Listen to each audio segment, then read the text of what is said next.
సుబ్రహ్మణ్య స్వామి గారు ఈ నెల 23వ తారీఖు ఆయన ఒక పబ్లిక్ లిటిగేషన్ పిల్ ఒకటి వేశారు సుప్రీంకోర్టులో. అసలు పబ్లిక్ లిటిగేషన్ పిల్ ఏంటి, దాని మీద ఆయనకున్న ఇంట్రెస్ట్ ఏంది, అసలు ఆయన యొక్క పరిస్థితి, దీని మీద పిల్ వేయడానికి గల సంగతులు ఏందని అడిగితే ఏం చెప్తారు సార్? అసలు అబ్బో చాలా పెద్ద టాపిక్కేనే ఇది. సరే, ప్రజలకు కూడా వాస్తవాలు తెలియాలి కదా. మరి మీరు ఉన్నది అడగడానికి, మేము ఉన్నది చెప్పడానికి, ప్రజలు ఉన్నది వినడానికే కదా సార్. మనకు తెలిసింది ఏదో చెప్దాం, రైట్? దాంట్లో డీటెయిల్స్లోకి వెళ్ళే ముందు అమర్ సార్, అసలు ఈ సుబ్రహ్మణ్య స్వామి గారి వ్యవహారం ఏంటి అనేది కూడా ప్రజలకి తెలియాలిగా. సార్, ముందు దాని గురించి చెప్పుకుందాం. దాని తర్వాత ఈ తిరుపతి లడ్డు దగ్గర నుంచి మొదలు పెడదాం. దాని తర్వాత సుబ్రహ్మణ్య స్వామి గారు ఫైల్ చేసినటువంటి పబ్లిక్ ఇంట్రెస్ట్ లిటిగేషన్ కేసు గురించి చెప్పుకుందాం. మూడు భాగాలు విభజించుకుందాం ముందు, రైట్? మొదలు పెడదామా? Let us start on the board. ఈ వ్యవహారం అంతా కూడా టీటీడీ లడ్డు చుట్టూరే తిరుగుతుంది కదా అమర్. సార్, దీంట్లో ఒక్కొక్క విషయాన్ని, ఒక్కొక్క కంపోనెంట్ని కనుక తీసుకుంటే, మొట్టమొదటిసారిగా నువ్వు అడిగినటువంటి సుబ్రహ్మణ్య స్వామి గారు సుప్రీంకోర్టులో ఫైల్ చేసినటువంటి పబ్లిక్ ఇంట్రెస్ట్ లిటిగేషన్ కేస్, ఇది ఒక పార్ట్ కదా. సో ఇప్పుడు మనం ఏం చేద్దామంటే, సుబ్రహ్మణ్య స్వామి, ప్రొఫెసర్ సుబ్రహ్మణ్య స్వామి, అసలు ఈయన సంగతి ఏందో ముందు చూద్దాం. దాని తర్వాత ఆయన ఫైల్ చేసినటువంటి పిల్ ఏమిటి, దీని సంగతి చూద్దాం. ఈ పిల్ ఏమిటి, పిల్లులో ఉండే కంటెంట్స్ ఏంటి, ఎన్ని పేజీలు ఏమిటి సంగతి సమాచారం నెక్స్ట్ పార్ట్ కింద చూద్దాం. ఓకే. థర్డ్ పార్ట్ కింద ఏంటంటే టీటీడీ వాళ్ళు చేసినటువంటిది ఏంటో చూద్దాం. ఓకే. ఈ టీటీడీ వాళ్ళు చేసినటువంటి దాంట్లో ఈఓ గారు ఏమన్నారు,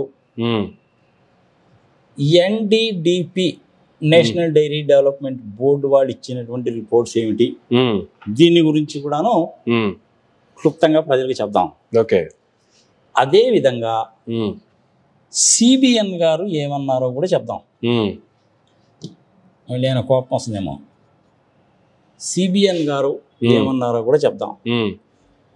వేరియస్ పర్సన్స్ ఏమన్నారో కూడా చెప్దాం.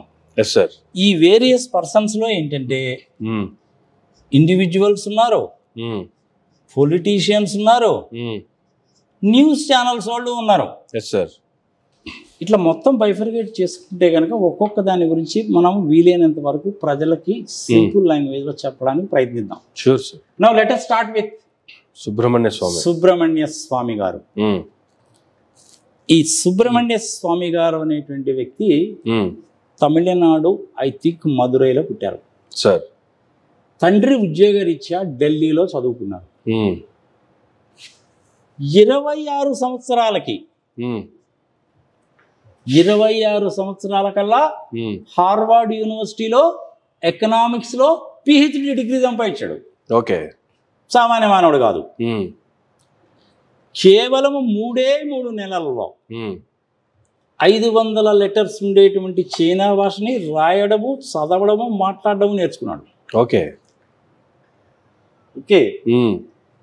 చాలా హైలీ ఇంటెలిజెంట్ పర్సన్ సార్. ఇతను ఏదన్నా కేసు కనుక టేకప్ చేశాడు అంటే అవతల వాడికి ప్యాంటు కానీ, లుంగీ కానీ, పైజమా కానీ, పంచ కానీ తడిచిపోవాల్సిందే. సరే, ఇవన్నీ తడిచిపోతే బాగానే ఉంది కానీ రీసెంట్ గా మోదీ జాకెట్స్ చాలా ఫేమస్ అయినాయి. కానీ మోదీ జాకెట్స్ కూడా వీటికి తడిచిపోవాల్సిందే అనేటువంటి కామెంట్స్ కూడా వస్తున్నాయి. నిజంగా అంత ఉందా? అంత లేకుండా ఉంది అని చెప్పి ఎందుకు అనుకుంటున్నావు? 1-2 సార్లు నేను ఆయన కలిసి మాట్లాడిన వ్యక్తిని, ఆయన ఏందో నాకు తెలియదా. అలాంటి వాళ్ళతో మాట్లాడితే ఏమవుతుందంటే సార్ నీకు బొచ్చని విషయాలు తెలుస్తాయి. ఓకే. 26 సంవత్సరాలకి పిహెచ్డి ఎకనామిక్స్లో సంపాదించాడు హార్వర్డ్ యూనివర్సిటీలో అంటేనే నీకు తెలిసిపోయింది వ్యవహారం. అవునా? సరే, ఆయన మ్యారేజ్ చేసుకున్నాడు. ఆయన భార్య పార్సీ, 2 కూతుళ్ళు ఉన్నారు. ఓకే. ఒక కూతురు మన విశాఖపట్నంలో ఈఏఎస్ శర్మ అని ఒక ఆయన ఉన్నారు. ఎవరైనా A Sharma EAS Sharma _IAS. Okay. ఈయన రిటైర్డ్ IAS ఆఫీసర్. ఒక కూతురు ఈ రిటైర్డ్ IAS ఆఫీసర్ కొడుకుని మ్యారేజ్ చేసుకుంది. అతను కూడా సుబ్రహ్మణ్య స్వామి లాంటి వాడే. అతను హార్వర్డ్ యూనివర్సిటీలో పనిచేస్తున్నాడు ఇప్పుడు. ఓకే. నేను వీళ్ళిద్దరితోటి మాట్లాడాను. EAS శర్మ గారు ఈజ్ అన్ ఎక్సలెంట్ పర్సనాలిటీ. మరి ఆయన స్పెషాలిటీ ఏమిటి? మనకి FRBM అని ఒక యాక్ట్ ఉంది, ఫైనాన్షియల్ రెగ్యులేషన్, ఫిజికల్ రెగ్యులేషన్ అంటారు దాన్ని. Physical regulation and budgetary management 2001 okay or 2002 or 2003 ఏదైనా పెట్టుకో. ఈ యాక్ట్కి కర్త కర్మ క్రియ ఈయనే. ఓకే. ఈ యాక్ట్ కిందనే రాష్ట్ర ప్రభుత్వం కానీ కేంద్ర ప్రభుత్వం కానీ ఎంత అప్పు తీసుకోవాలి అనేది డిసైడ్ చేస్తారు. అది ఇప్పుడు ఉంది. ఓకే. అది ఆయన స్పెషాలిటీ. ఇది ఈయన స్పెషాలిటీ. ఓకే. ఈయనేమో బ్రాహ్మణు, తమిళియను, భార్య ఏమో పార్సీ. పార్సీ అంటే టాటాస్ ఫ్యామిలీ. Yes sir. ఈయన కేసు కనుక టేకప్ చేశాడంటే దబిడి దిబిడే. ఇలాంటి కేసులు ఎన్ని టేకప్ చేశాడు అంటే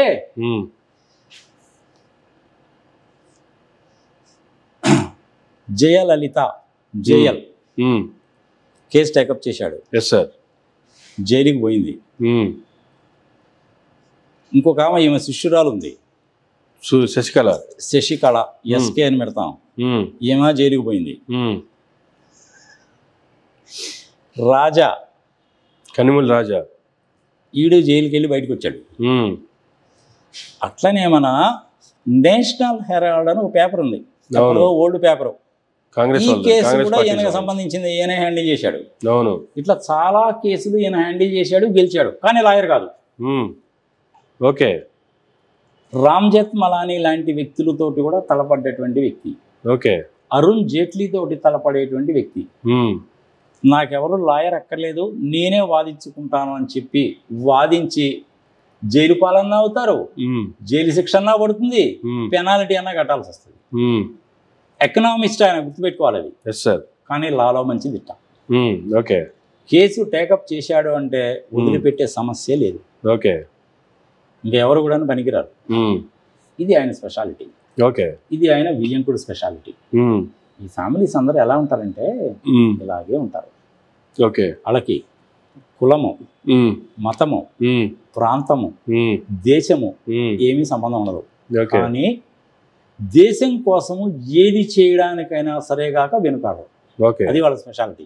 ఇప్పుడు మన సామాన్య మానవుడు ఉంటే ఏంది, పొద్దున్నే లేచాము, టిఫిన్ తిన్నాము, ఆఫీస్కి వచ్చాము, పని చేసుకున్నాము, ఇంటికి వెళ్ళాము, అంతే. కానీ వీళ్ళు అలా ఉండరు. ఓకే. రాష్ట్రము కోసము, దేశము కోసము, దేశ భద్రత కోసము, సమైక్యత కోసము, అభివృద్ధి కోసము నిరంతరం కృషి చేస్తారు. ఓకే.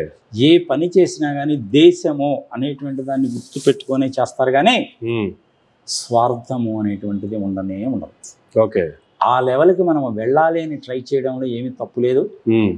వెళ్తామా లేదా అనేది మనం చేసే రెండు పనులను బట్టి ఉంటుంది. ఇలాంటి యంగ్స్టర్స్ ఎప్పుడు ఏం చేయాలంటే, నువ్వు నీ కుటుంబము నీ ఫ్యామిలీని గురించి నువ్వు ఆలోచించుకో, కష్టపడు, డబ్బులు సంపాదించుకో, 10 రూపాయలు సేవ్ చేసుకో, తప్పలేదు. కానీ నేను నా రాష్ట్రము, నా భాష, నా కల్చరు, నా దేశము అనేటువంటి సంగతి సమాచారం కూడా ఉండాలిగా. అది ఇలాంటి యంగ్స్టర్స్ అనేవి డెవలప్ చేసుకోవాలి. ఈయన అట్లాంటి విషయాల్లో కూడా ఆలోచిస్తారు. కానీ వీళ్ళు ఏంటంటే 80% దానికి 20% కుటుంబానికి ఖర్చు పెడతారు.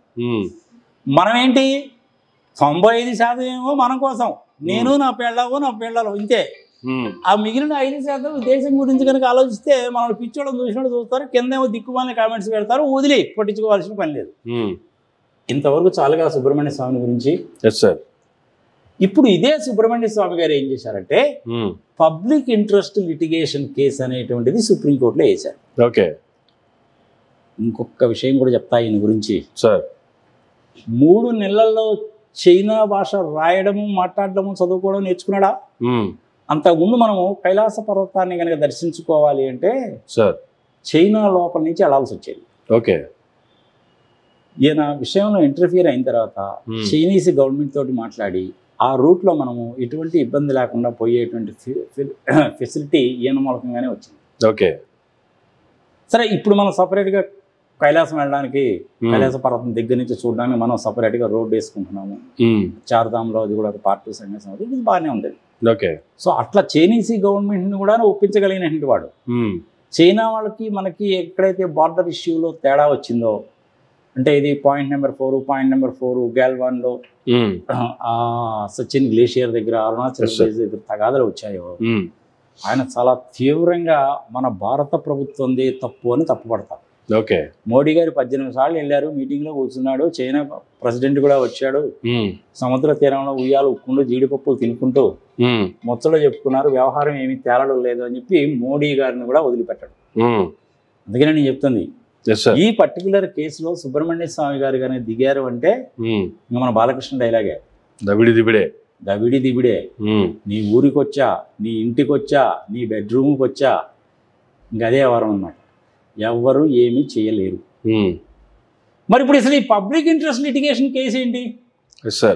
ఇది కదా జనాలకు కావాల్సింది. మనం అనుకున్నటువంటి ఈ టాపిక్స్ లో 1, 2, 3, 4, 5 టాపిక్స్ లో సుబ్రహ్మణ్య స్వామి గారు ఏమిటి అన్నటువంటి సంగతి మీద క్లారిటీ వచ్చింది. ప్రజలకు కూడా కొంతవరకు వ్యవహారం తెలుస్తుంది కదా. ఆయన చేసిన కేసెస్, ఎడ్యుకేషన్ సంగతి సమాచారం మొత్తం చెప్పాను. ఇంతవరకు ప్రజలకు చాలు. ఈ ఒక్కొక్క కేసుని ఎలా డీల్ చేశాడు ఏమిటి అనేసి అంటే అది ఒక 2 గంటలు 3 గంటలు పట్టుద్ది. అంత చేటు ప్రజలకు అనవసరం కాబట్టి ఇంతవరకు వదిలేస్తున్నారు.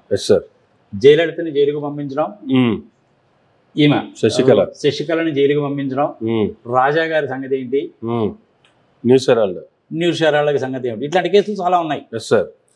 తమిళనాడు గవర్నమెంట్ మీద కూడా కేసు పెట్టాడు, మన్మోహన్ సింగ్ మీద కూడా ఒక కేసు పెట్టాడు ఆయన. ఇట్లాంటివన్నీ ఉన్నాయి. ఇంతవరకు సరిపోతుంది.